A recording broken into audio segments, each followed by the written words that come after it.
Well, welcome back. That was an interesting week, wasn't it? I'm glad it's over and we can hit the reset button. So, look, see, we're talking about one of my favorite topics, and that is cardiothoracic surgery coding. And don't worry, audience, I have enough ibuprofen and antiemetics to go around. So, cardiothoracic surgery is a clinical specialty and a surgical specialty that covers a wide range of upper body diseases and treatments. So, as a coder, you must be able to have a broad understanding of anatomy and therapeutic remediations by these types of providers. So, there's going to be a lot of big words thrown around tonight, and I must warn you, our transcription might not be trustworthy. So, it's better not to trust if you have closed captioning on. Don't know if that's going to work as well. So we will try to better enunciate the terms because it will be important to recognize them in written form even more than in spoken form. So tonight we have two panelists besides myself. We have, where did that come from? We have Heather Hickman, who will be discussing her daily routine as a production vascular coder at Baylor, Scott, and White Health.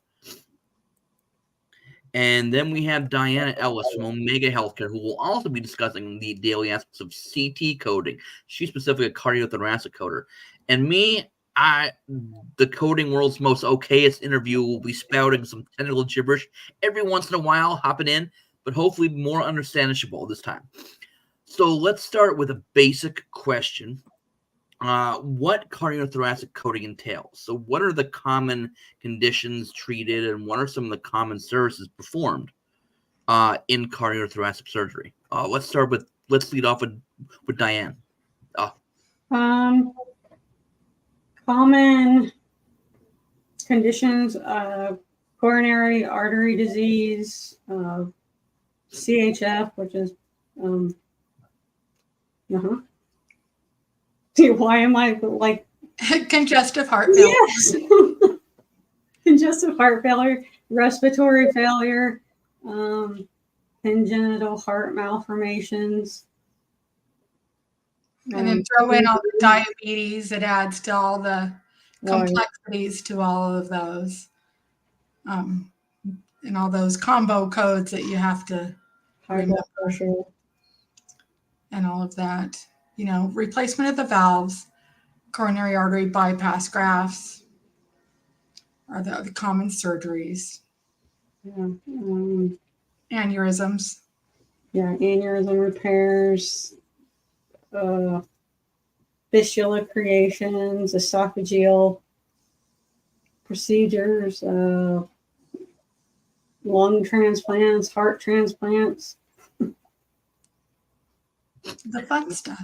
Now, I heard you mention that there's coding related to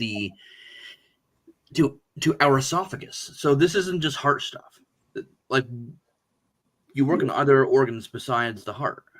Yeah, cardiothoracic goes anywhere in the trunk area, all the way from your neck to your groin. I mean, mostly they try to stay above the diaphragm, but then you got your vascular surgeons that just take over the whole body.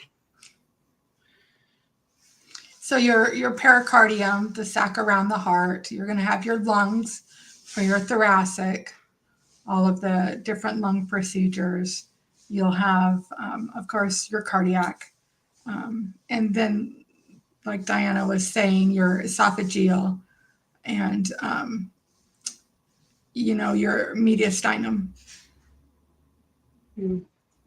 All right, so it's not just heart stuff, but heart stuff, does that take up a great majority of it, or is it an even distribution of other stuff?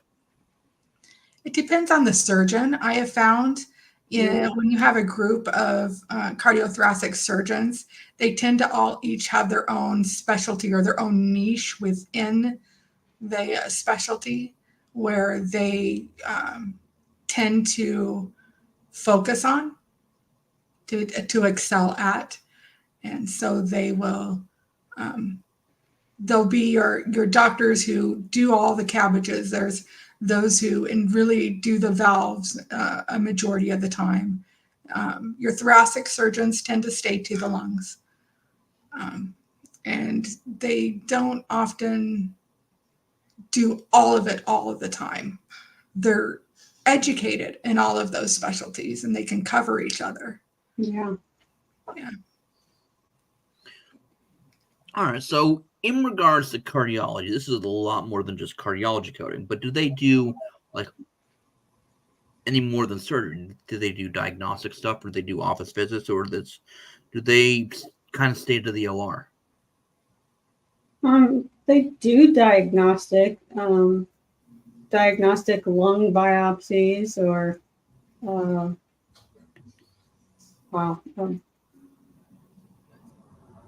the vascular surgeons will do diagnostic angiograms to see if there's a stenosis anywhere.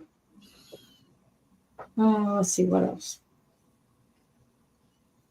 The surgeons will do the office visits, to meet with the patients to determine if they're surgical candidates, Yeah, etc. But a lot of their time is spent in the OR, and then the other office visits are post-operative. So it's the global to the surgeries, the follow-ups to care for the patients after surgery. So their focus is on hospital rounding and hospital bases most of the time. They are very different from cardiologists in that aspect. They tend to see a patient for that time of surgery, preparation during surgery, and their follow-up, and then they will release them back to their doctors for continuing care. Yeah. So a lot of heavy anatomy. So let's talk about anatomy, because I know that's a big issue for a lot of people. That's one of the major deterrents for people that take up cardiology coding because of the scariness of it. But what are some of the biggest issues that you've seen with cardiothoracic anatomy and how it relates to coding that a coder should prepare for if they want to learn this area, learn this field? Like, what do they need to learn? The medical terminology for sure. And prefixes and suffixes. It makes a difference. Body planes. Body planes are big. And if they're going to go into work for surgeons that do congenital heart, like definitely the congenital malformations of the heart and the body. Like that's a big one for me. And then you have your adult and your pediatric. I've noticed people in CT tend to specialize one or the other. I know I've always been in adult CT surgery. I haven't delved into pediatric that much because there are different codes and there are different surgeries that are they're just so very different. Yeah. So, up until about 4 years ago, I was strictly just adult, and then the last 4 years, I've picked up pediatric. You went to the other side.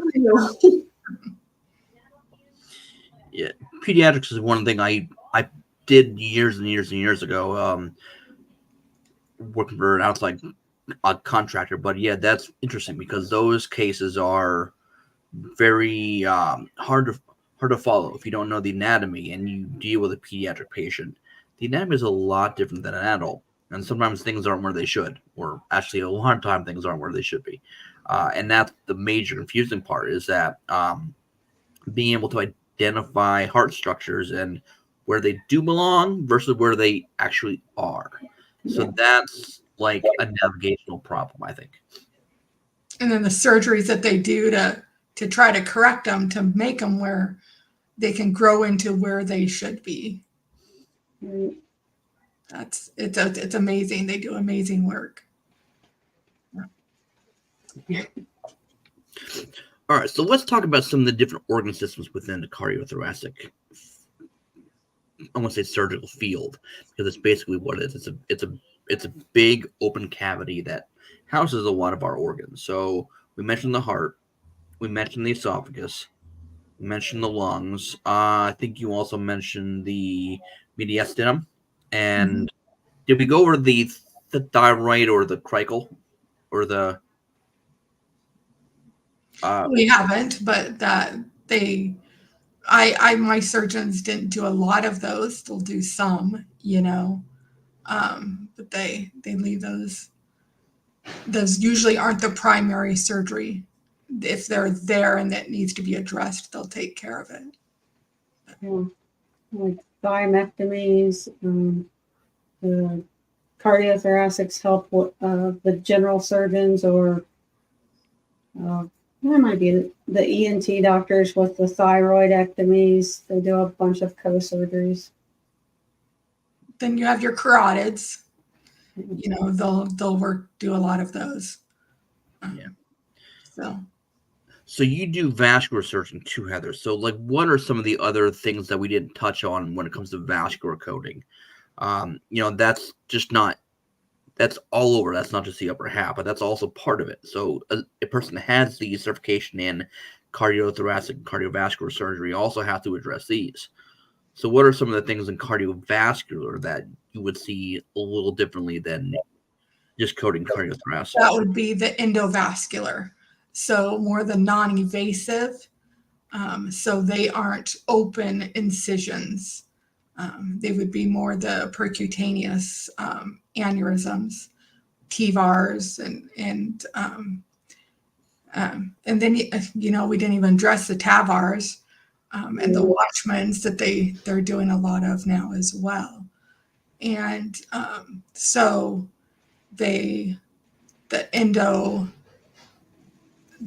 procedures that they're doing, which are less invasive now, and those are becoming more and more as the physicians, the focus is less trauma to the patient, or these patients who are in the older population who may not be able to withstand that open incision and the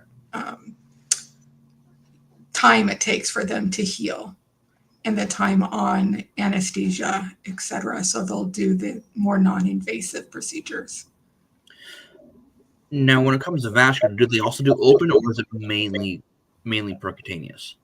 The majority is percutaneous, but yes, it is still some need open. Yeah. A lot of co-surgeries when it comes to the open vascular. The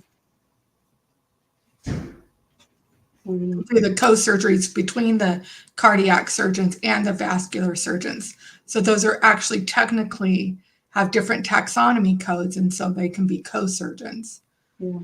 And they will tag team those and do those together. And then you get those vascular surgeons that want to say they're co-surgeons with each other, and it's like, try again, go fish. Yeah, but you see a lot of that. You see a lot of co-surgeries among these things because they're highly complex. So when it comes to co-surgeon, what are the most things where you see a lot of two people teaming up on one surgery? Like, what are some of the things that you've seen? Or like, what kind of surgeries need two doctors? The TAVRs. That's mandatory. Yeah. It's mandatory. That has to have a cardiologist, like an interventionalist, and then a cardiac surgeon.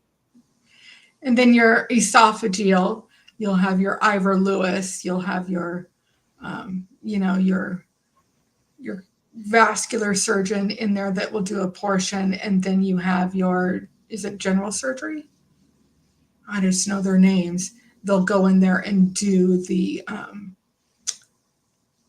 bowel section, move all. The general surgeons will do the bowel when it's all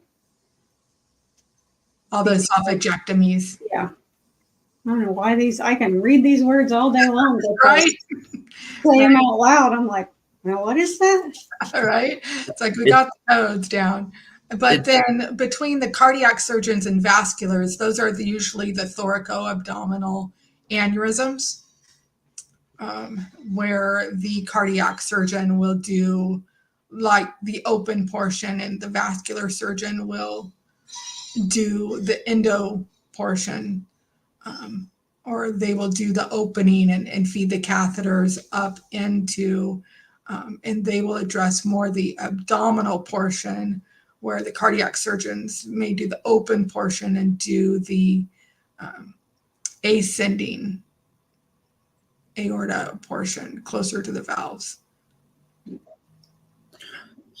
So it sounds like there's a lot of named procedures. So like I know for a lot of general surgery and a lot of orthopedic, like they're named by what is being done. So for example, like in orthopedics, so they'll have a hip replacement, very straightforward. But in cardiothoracic and cardiovascular, you have a lot of named ones, like named after the guy who created that process. Like you mentioned the was that the Ivor Lewis? Yeah. On so person that's learning this is going to have to like realize what those mean, what those surgeries are. And I know there's also a lot of diagnosis codes that are also named after people. So like things that we treat, disease wise are also named diseases. Like a lot of syndromes, like Wolff-Parkinson-White, May Thurner's. May Thurber. So tell us what May Thurber is, because I see that a lot. It is a vascular constriction of the veins, so that's more venous. Yeah. Like compression of the veins. Like a venous stenosis where the vein is being compressed. I think specifically it's in one area. It's in one specific area though, right? No, it could be your whole. I thought the May Thurber was only at the iliac underneath. Hypogastric iliac area is usually where the intervention is done. Your compression of your veins can be anywhere. Okay. The May Thurner is going to be, they more treat the iliac compression of the veins in that area. So what are some other really interesting surgeries that you've seen in travel? I'm pretty sure that like every day there's something new and interesting and scary out there, but what are some of the most interesting surgeries that you see on a daily basis or have seen? Oh, I'd say the most interesting surgery I ever had, they brought the patient back in for a redo of an aortic valve replacement and a mitral valve replacement. And then while they were in there, it just didn't go the way they wanted it. And they had to do like a complete excision of the native heart. So the patient had no heart. They had to put the patient on a central BiVAD to kind of be the patient's heart. And I think the patient ended up passing away the day after, but that was like an all-day case. I would assume that's something they don't just say, well, you know what, let's try again tomorrow. Yeah. No. Right. No. Right. How about you, Heather? You seen any interesting cases? Some of these aneurysm cases, they have to be done and staged, and like the elephant trunk procedures, well, they'll go in and they create a sleeve type of, and then they come in and they finish it. It's amazing how. I code those every day, and I know. think those are one of my favorite surgeries. Yeah. How do you even explain it? Can you explain it better? I'm just like, I can visualize it, I can read it, I can code it, but it's hard.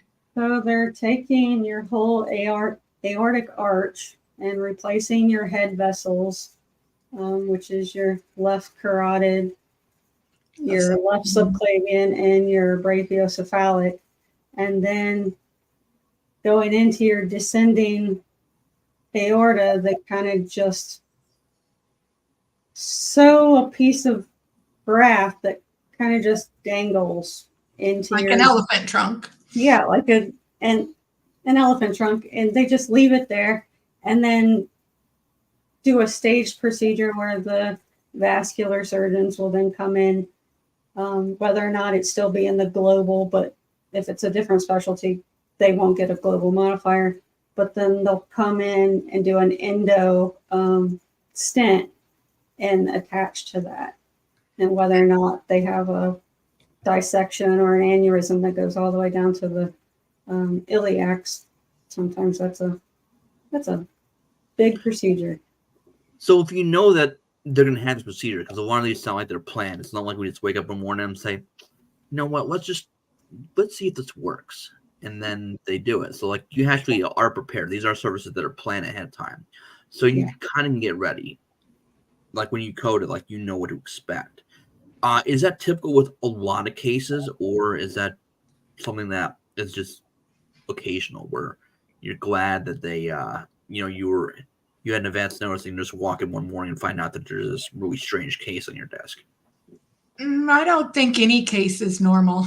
All cases are pretty different. That's one of the things that I love about CT surgery is every case is really different. You know, those cheat sheets, help sheets, whatever you want to call them, really don't exist.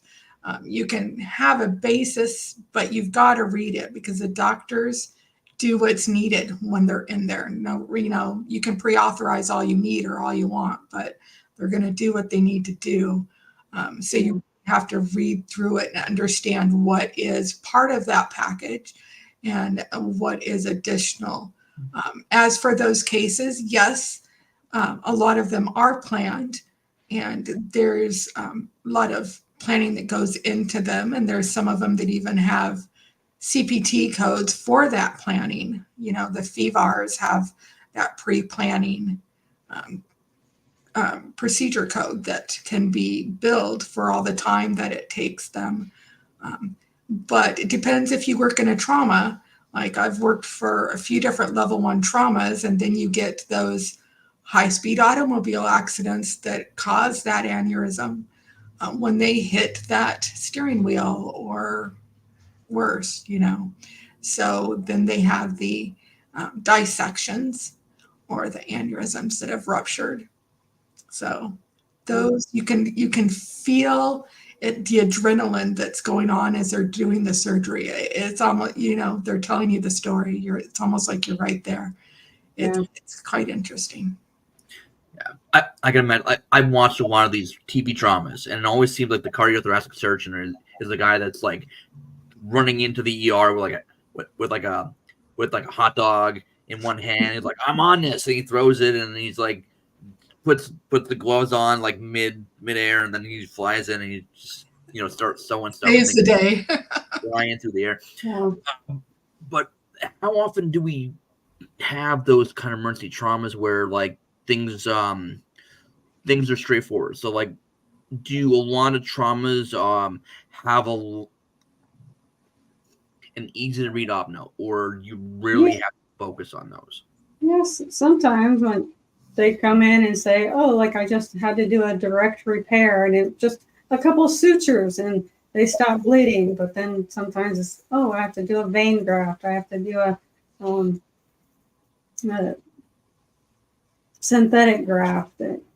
But yeah, are a direct repair. I'm like, "Oh, that was so easy." Right? Can we have a few more of those? Yeah. Right? That would help my productivity. Yeah. No, but the gunshot wounds can be a crazy mess. Yeah. We get a lot of those, especially in vascular. Yep, where they have to go and find the ends of the vessels and see if they can be trimmed up and then sewn back together, or a graft put in between if they can salvage the leg or the arm or whatever. Yeah. It's every case is different, and I've worked for a lot of different trauma centers, and when the doctors have trauma call, you wear your running shoes on Monday. Yeah. So I would say that if you're a coder that likes to see change and likes to be challenged, it's probably one of the areas for you, because you get to see some crazy stuff. And you have to be prepared to research. Yeah. And not too much. Google is your best friend. Yeah. You've really got to research. You would have to have a very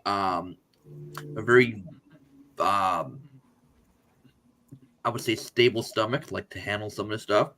When I first started in cardiothoracic, I had this one surgeon who did a lot of what they call parathyroid autotransplantation. And have you ever heard of this? Because I've heard of it, but it's not my standard. I've coded a couple of them, not very many of them. And this is the part of medicine where I would think this is borderline magic, like, because you think, like, when I was growing up, I always thought, medicine is magic. Some of these doctors are like miracle workers, and we're never meant to know this stuff. But like when I saw this is the case where like the laws of physics just went out the window. So like we have these two organs. We have our left and right parathyroid. If they don't work, what they'll do is they'll take them out. They'll take them out, put them in a meat grinder, and then grind them up. And then they put them back in your arm. Okay, you're good. And they still work. There's a whole patch of like this ground up a tissue that you just put back in your arm after removing it, and it's supposed to function.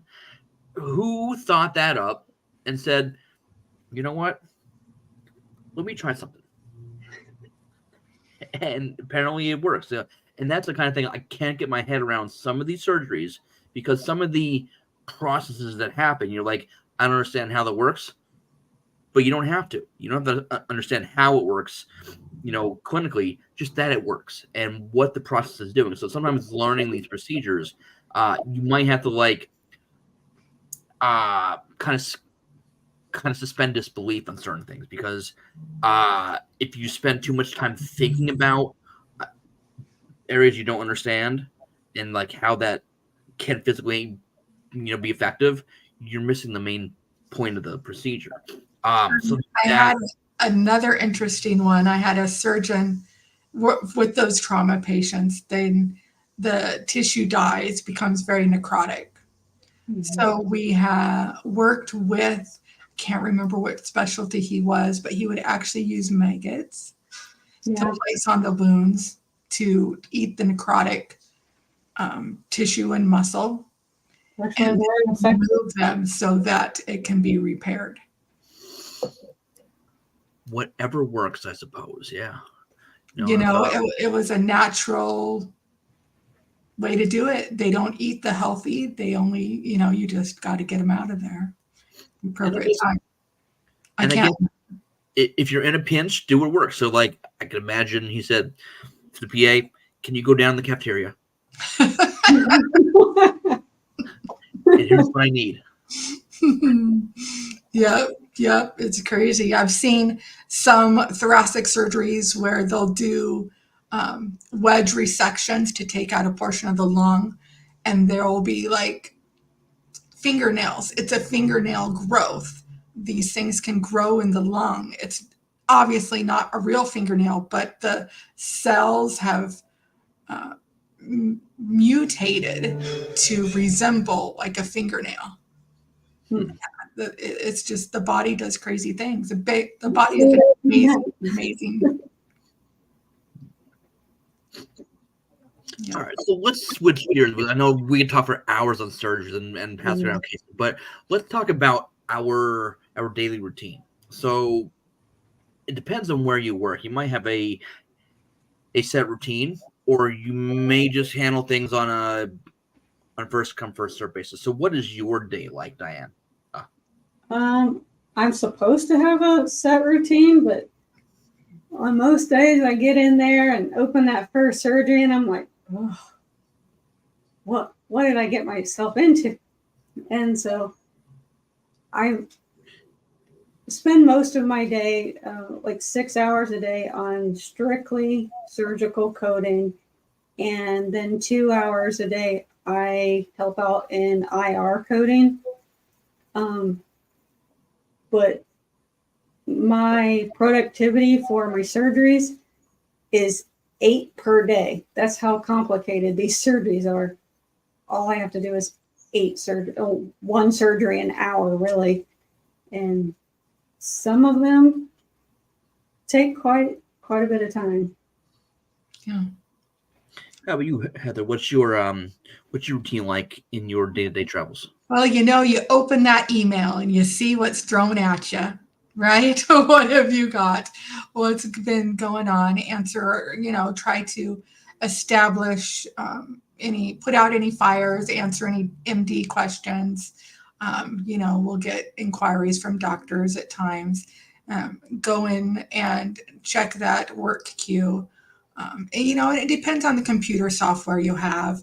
I always check the claim edits to make sure nothing's hit the scrubber, because modifiers are critical. And you can have your surgery perfect with the modifiers.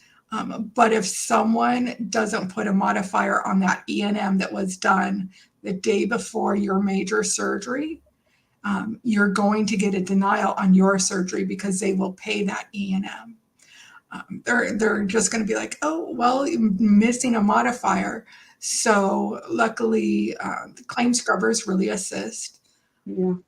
And then you dive into those surgeries, like Diana was saying.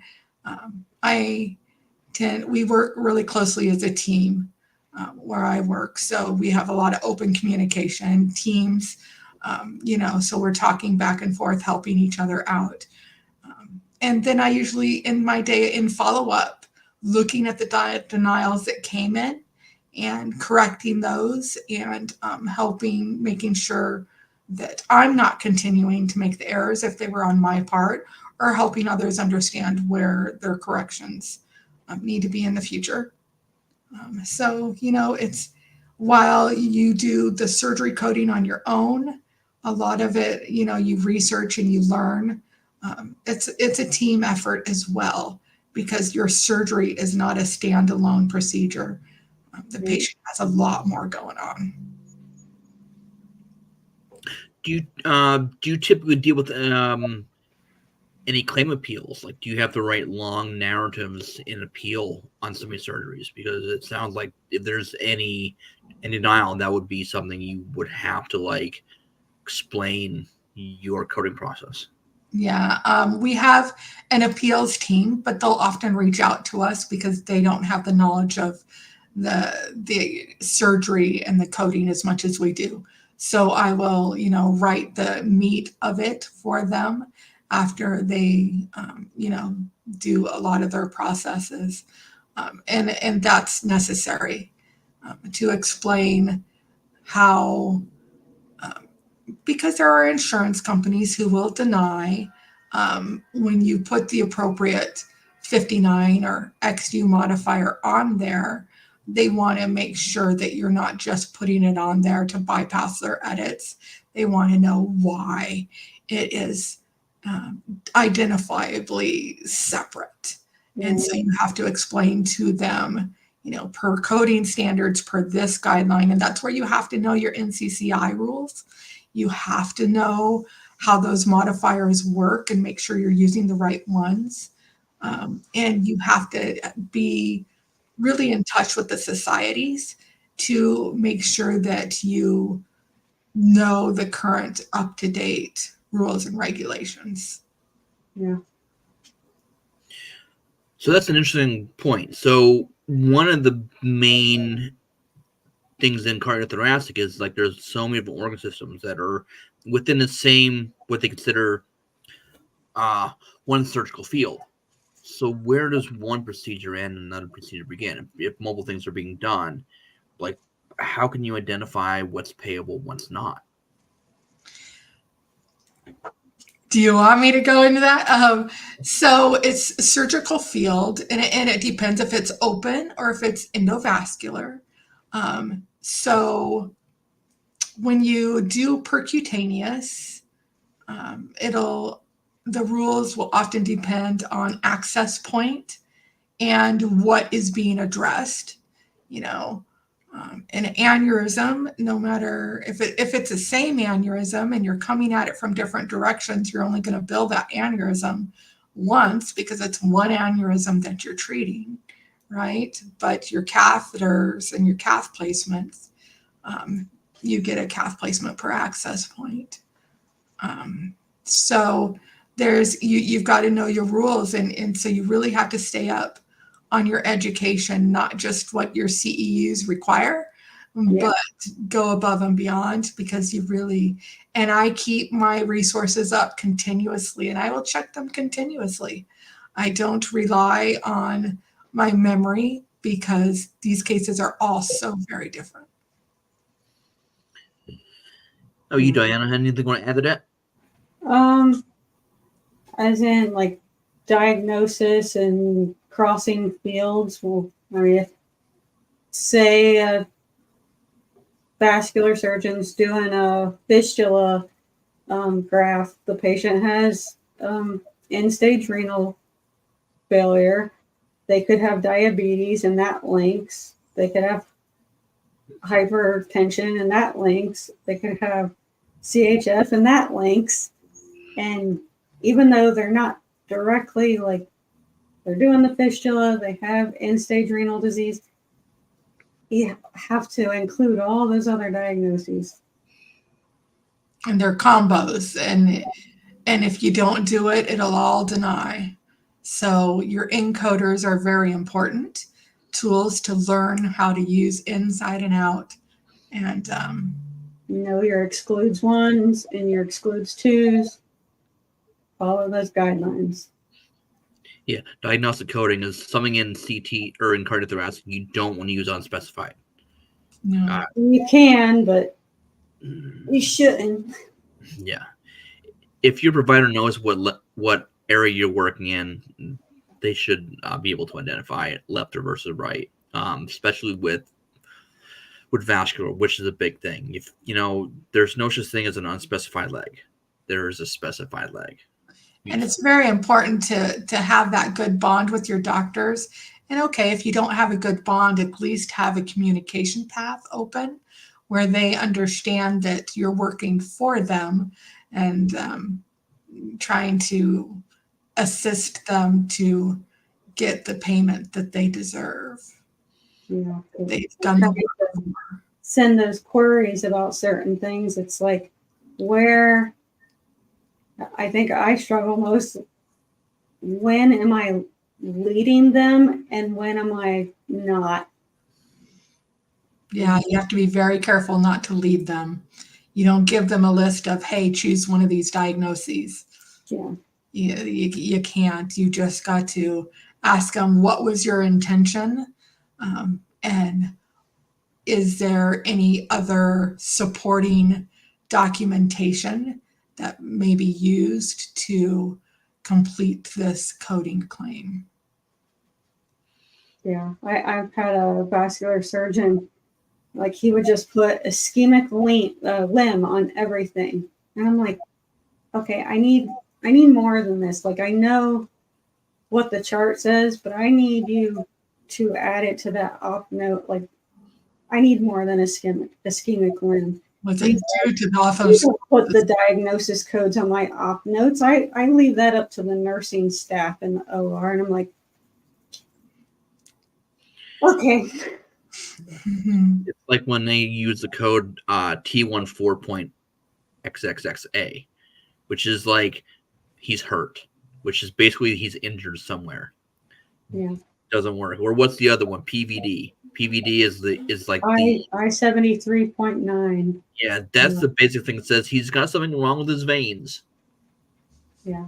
And it's like, okay, well, if then the op note says stenosis, I know I can use an I-70 point something, but can you tell me if they have claudication? Do they have resting pain? Do they have an ulcer?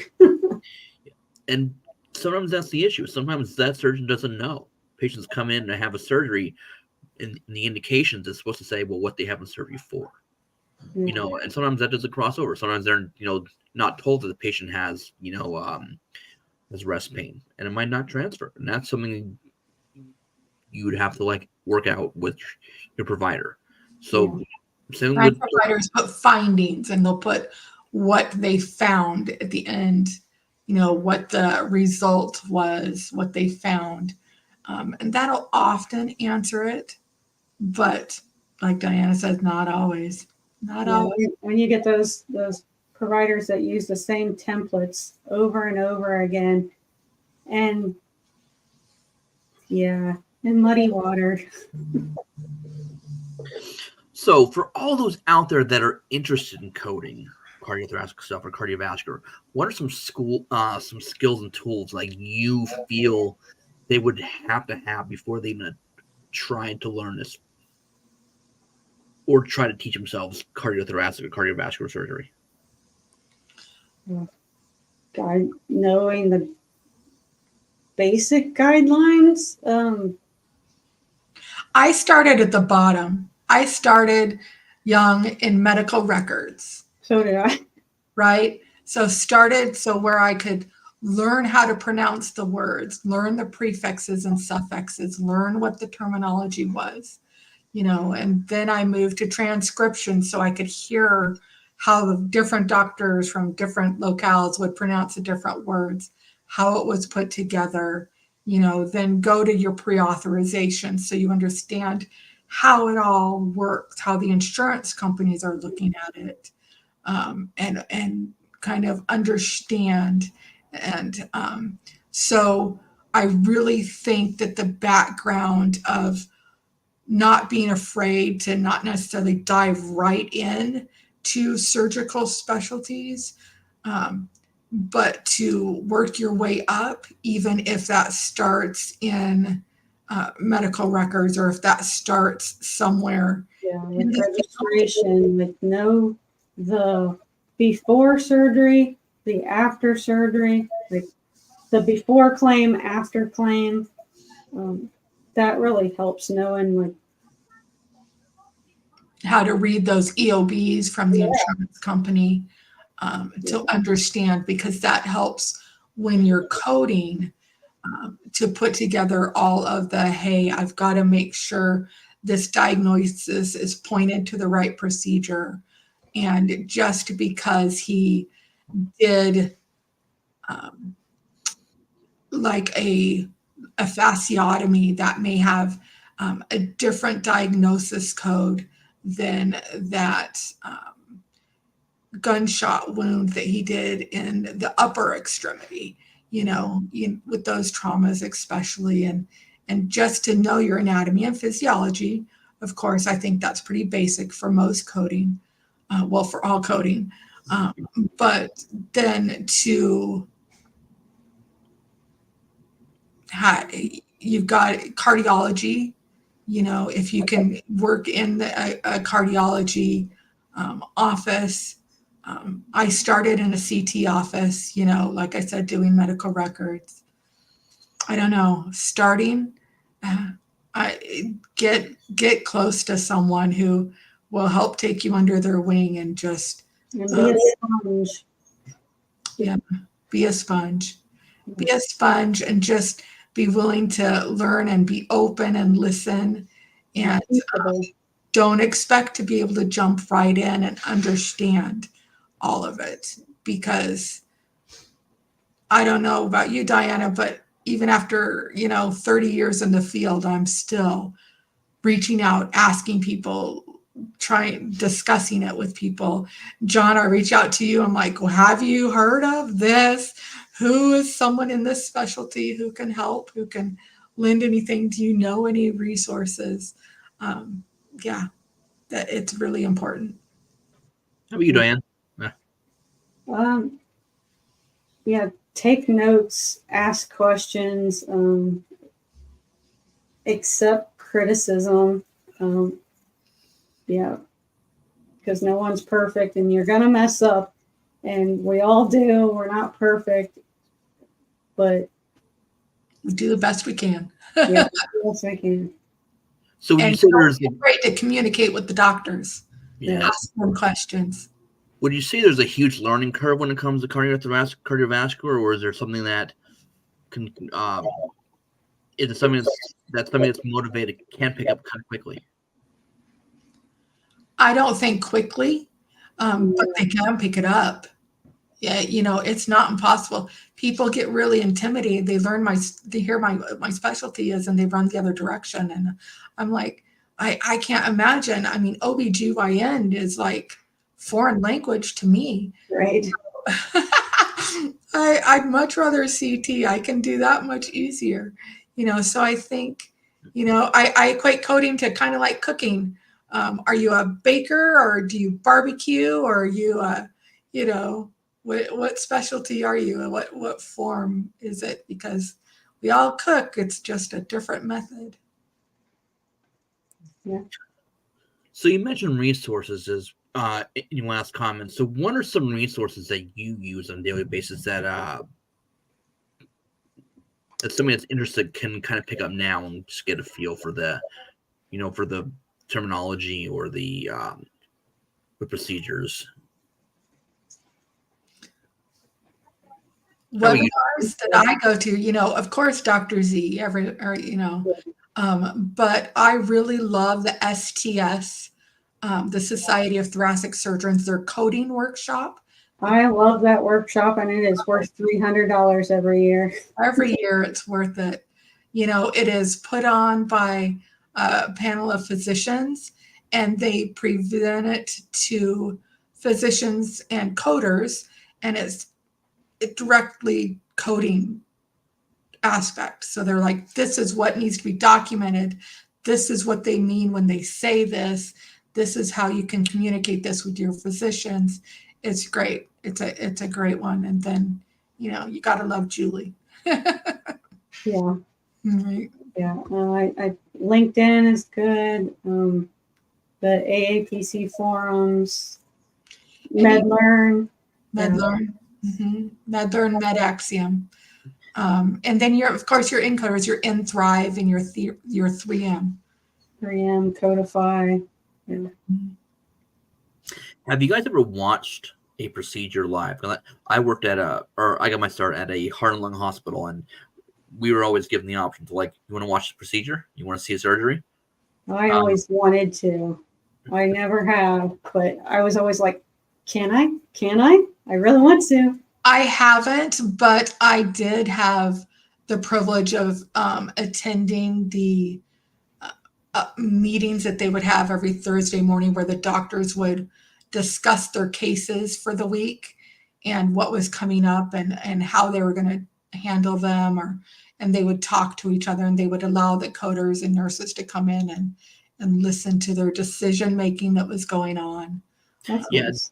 I've been invited to those too, but I went for different reasons. They always had donuts. That too. Once they find out my true motive, they're like, you can't come anymore. Some people. Well, that was always nice working like in an office. Like you get those drug reps that come in and bring lunch like every day. Yeah. Right. Yeah. So, all right, let's talk expectations. So we talked about what are some skills you need, but what are the expectations in your team? I know a lot of times, like, you want to get things coded, and you were mentioning earlier that you have like an 8 chart per day productivity. But what are some like coding levels and like other coding productivity that other coders might see? Like, what is the usual productivity? So at Baylor Scott and White, we are continuously audited. We have an auditing team that pulls our current records, and we get 15 to 20 charts randomly audited per month. And the percentage, I believe, our accuracy needs to be, I think, above 95%. Okay. And then with us, our productivity is a little bit more than Diana's. But, it depends on the specialty. You need to, now we don't do E&M at all. We have a different team that does E&M. Great. So we just do surgery. So yeah, ours I think is at least 2 an hour for surgeries. Okay. And that would depend on a surgery. So, like, you may have some cases that might take you 3.5 minutes to code, whereas one might take you an hour and a half, yeah. So because there's 3 of you working on it together, trying to interpret and to understand, and then reaching out to the doctor and communicating with him what it is you need, or to clarify that how you're interpreting his op report is appropriate, because you're abstracting 100%. They have codes on there that they suggest, but you're abstracting. So I always think of it like if someone doesn't know anything about coding and like what we do, I kind of explain it as like the matrix. We're reading something and pulling numbers out of the matrix. So do you ever read an omno and it not make sense? Like what do you do? Like if you're reading the note and you can't follow from point A to point B, how often does that happen? Defer it and come back to it. yeah, I'll come back to it the next morning. I may ask a coworker to look at it. Maybe they'll pick out something. Like I looked at a case today 3 or 4 times, and then I finally realized, because the patient had an EVAR, and then he came in and now they have a ruptured AAA. And he's like, and so they had a graft. And so we put a graft at the end of that graft. We just decided to replace the graft. And I'm like, wait a minute, is he replacing the whole graft? Did he take the other graft out? Is this just a delayed graft that he's putting on, an extension graft that he's putting on? And finally, after I read it, I realized he just put a graft inside a graft. Yeah. So he regrafted a graft that was graftable. Right, because of the aneurysm that kept going. So he put coils in and did all kinds of fun stuff. So, but I was in the midst of typing him a message to clarify. And then I took his documentation and highlighted where my question was. And I went, right, there's the answer, Heather, come on, and so that happens. Yeah. Yeah, highlighting your note is something that I always do. Like, I don't know if you've ever seen some presentations I've given on coding. I think on the one for urology, I go over my process for reading an op note and highlighting using my equation. Like the end procedure code equals the approach plus the intended outcome. So I highlight every part of that area by the approach. What part indicates the approach? And when I say the approach, all the ancillary stuff. Because when you're doing cardiothoracic, one of the key things is anything that you have to do to get that surgery done is not separately payable. It's considered a component. So, like if you have to take out say like the one of the ribs, rib 1 on the left side, that's not payable. That's a part of getting access to the to that cavity, so you can't bill for that. If you have to resect and take out a person's thyroid in order to get to the underlying tissue, can't bill for. You can't bill for. And if they do a drive-by and say, "Oh, what's that little thing? Let me grab it and take it," that was not the intent of the surgery. Correct. So, like, there's a lot of things that even though they do them, they're considered ancillary or incidental or components. So I highlight all the stuff that's non-payable. That's what we'd call in interventional road mapping. Getting to the endpoint, to the meat of it. No pun intended. But they're whatever they do along the way, unless it's medically necessary and unless it's part of treating different things, it's not payable. So I highlight all that, and then whatever's left, like whatever parts that are not highlighted, I go back. I think, well, what is this? Is this something that's payable, or is this what can I do with this area? Because this is stuff that's seemingly not related to the surgery, and then that's what you identify as possible payable code or an add-on or an unspecified code. So there's a lot of things you have to take into account, and you may have to read it 3 or 4 times, but I do that to minimize reading and rereading again. I've already identified this part of the op note is unnecessary to read again, and then this area is things that I need to focus on. Yeah, especially when some of those op notes could be 5-6 pages long. Yeah, you don't want to read everything if you don't have to. And the longer you do it, the more you know what keywords to pick out in an op note, so it gets easier and faster. And then you have your assistant surgeons. And you have to know which procedures allow for assistants to be payable, Yeah. Then I work, the residencies. So It's first assist statements and yeah. whether or not it's a Medicare patient to put a GC modifier. Right. Yeah, there's different reimbursements for different kinds of assistants too. You have your even co-surgeon. So I think that if you bill any kind of split surgery, instead of getting 100%, like any procedure, there's like an end reimbursement. Here's where the allowed amount is. But sometimes when you do co-surgeries or 62.5%. yeah, it's like they pay 125% of the allowed amount. So there better be a reason why you hang your hand in there. Like they're not going to say, "Well, we'll pay you 25% extra just because, hey, why not?" There's got to be a reason. And like you said, there are some surgeons that are mandated go surgery. So like we need two hands in there. I don't care how good you think you are.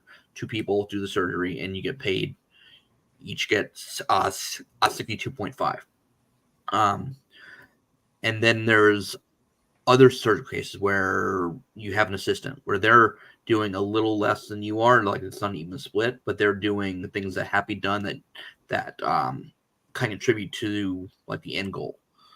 Opening, closing. Yeah, stuff like that. Holding the vacuum for the blood and moving things out of the way. Things that a lot of other surgeons can do, but they have to be done. Otherwise, you're going to really botch up the surgery. And they pay for those at a different rate. I think it's 18% or 24%. It all depends on who's doing it. Yeah, it depends if it's a APP or if it's an MD or if it's a residency. So if you're doing your 80 or your 82. Yeah, nurse practitioner or your APP. Whether it be a resident or a fellow. Yeah, so there's a lot of different complications that you have to be aware of. So, like, if you see a resident on there, or if you see another surgeon, you have to identify, what they actually did in the procedure. Because if they don't tell you what that assistant did, Medicare doesn't pay for it. Like, you have to identify what their role is in the surgery, and that's another complication, and an extra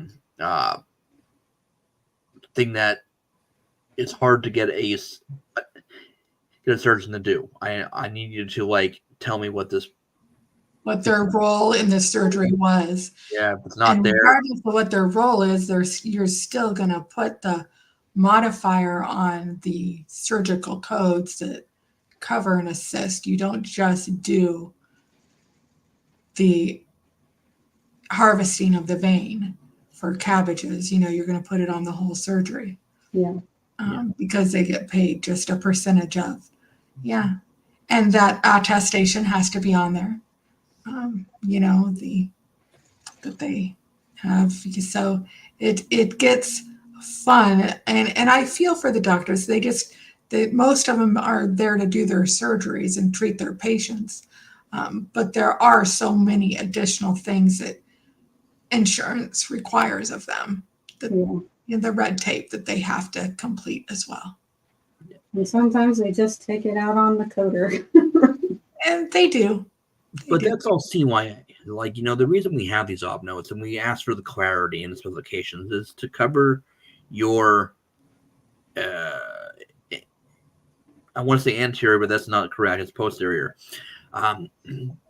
Because cardiothoracic surgeons there's a lot of liability in these surgeries. So if we can look at a note and see that it's lean, it's in our best interest to tell them this is a little light. You should clear. I've said to them before, if you were to do surgery on this same patient 10 years from now, and this is a report you had to go on, would you be happy to get this report to know what surgery the patient had? Good point. Yeah. Would that be enough for you to feel comfortable knowing what they've had in the past? And, often they'll be like, okay, because they get those historical op notes and they're like, I'm not really sure what the patient had done, Yeah. because it wasn't detailed. Well, you're doing this, you're paying it forward if you're doing this, so. That's when those unspecified codes are more of a nightmare. Like, when we have the unspecified leg. Exactly. What leg did they operate on? Right. The person who did the surgery wasn't sure what leg they operated on. Or they got the laterality wrong. How many times have we seen that? Yeah, I've queried quite a few times, like, this PATH report says that you amputated the right leg, but your op note says left leg. Right. Yeah. Or your pre-op and your post-op diagnosis say the right, but your op report says the left. Could you please clarify and let me know which is make your amendment, make the change.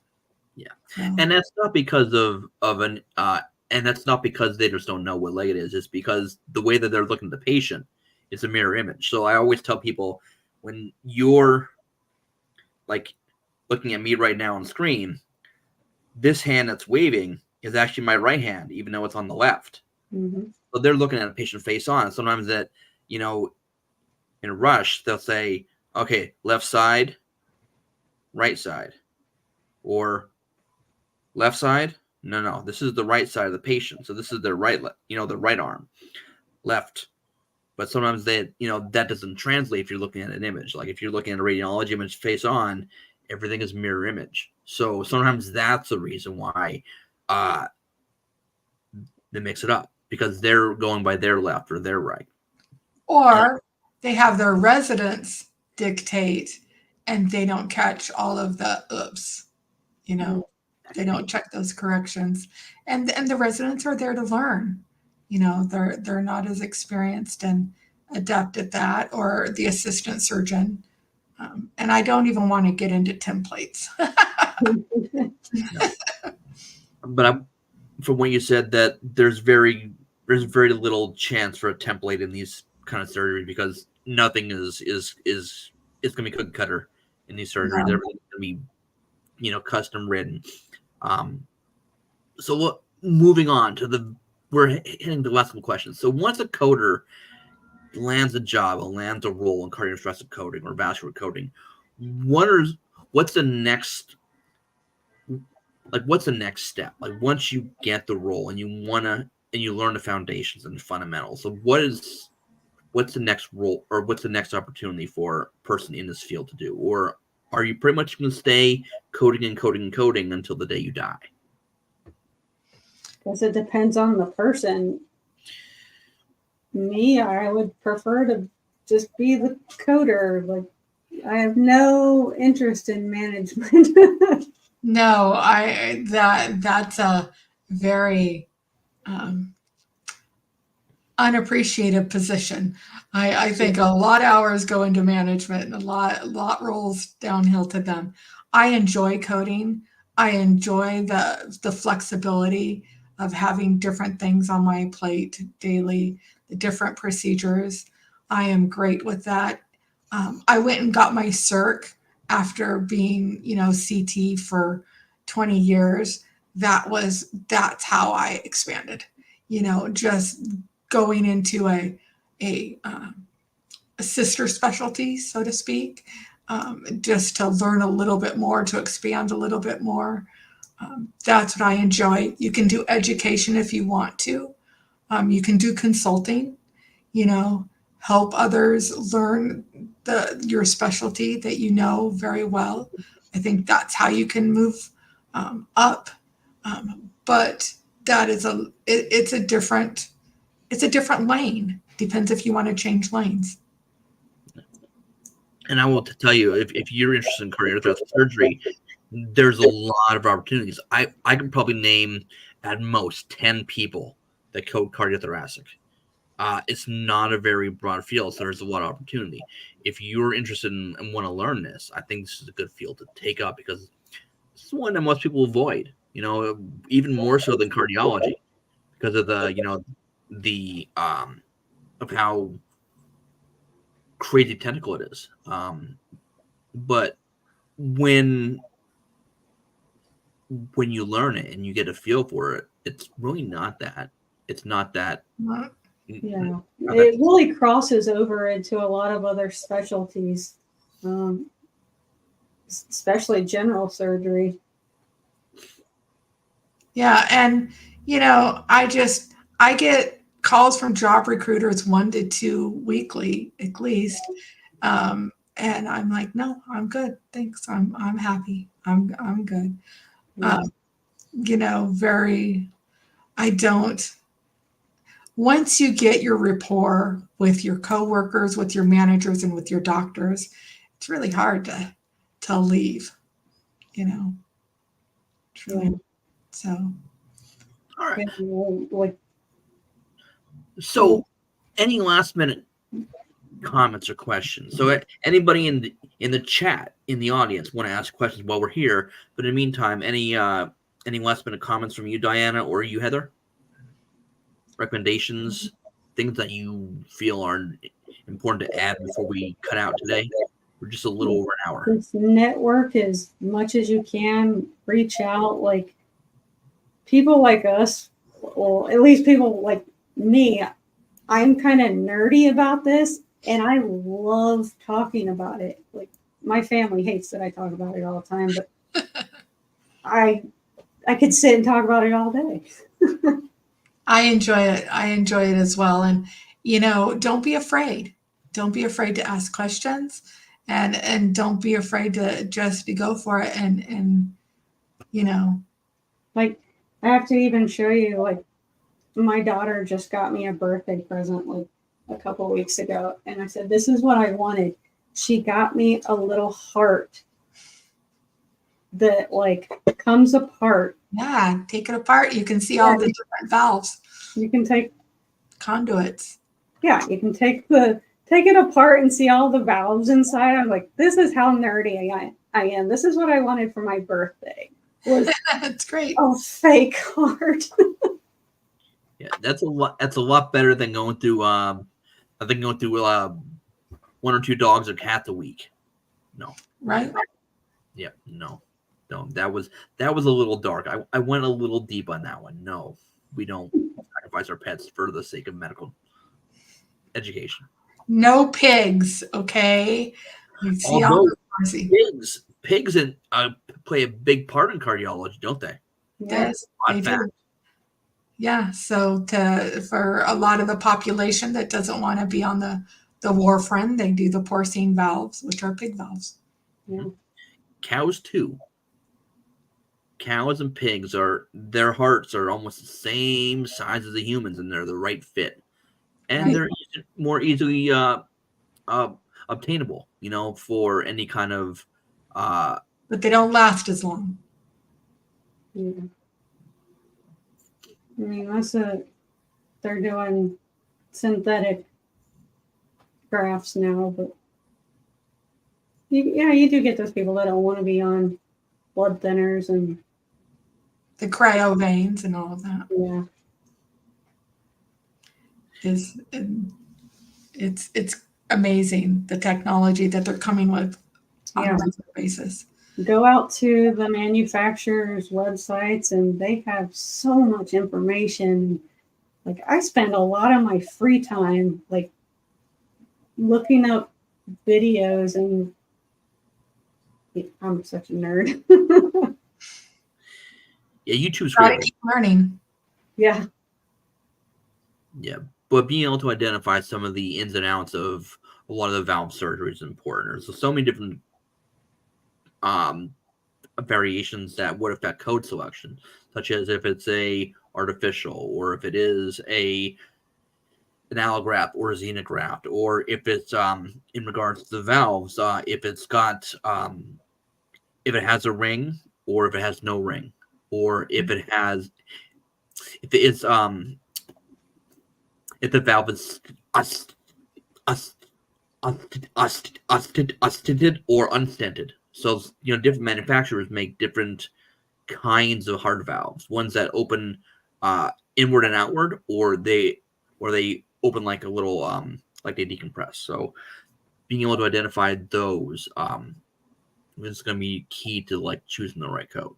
Because there's so many different variations out there, and some that require more work and coming up with more and more crazy devices every day. It looks like I have no questions from the audience. I must have put everybody to sleep. I know. Are we that? Are we? Or they ran screaming. They heard some of the crazies and they said, "This is not for me." I can't imagine any other specialty. Yeah, me either. Other than maybe general surgery, but I don't know about ortho and definitely not OB. I'm with you on that one. No ortho here. Yeah. Neurosurgery might be close. Yeah, general surgery has a lot of overlap, like especially with the hernia repairs. And when I say hernia, I mean like the upper hernias, like your diaphragm. Yeah, your parasite. Yeah, we do a lot of those. Yeah. So in closing, this is something that you are interested in. It's a very good field to be in. It's a very intense field to be in, but also it's one that never stays the same. Like there's always something new and exciting. Like if this is one that you need to see the craziest cases, this is gonna be the field for you. So learn more about it, ask questions, like they said, network, and read up on it. Because again, this one there's a lot of job satisfaction because you get to see interesting cases, and if you like to be challenged, this is the field for you. But if you have any questions, I'm sure these two ladies would be more than happy to answer questions about it. You can see Heather, I know, on LinkedIn, and Diana, I'm gonna give the crowd your home personal phone number because you said you don't use LinkedIn. It is 555-555-5555-557. Thanks so much. All right, but we're gonna close out for tonight. I'll hopefully have an episode coming up soon. I think the next episode is gonna be on coding education. Still trying to pick down the specifics on that one, but we'll see you all next time.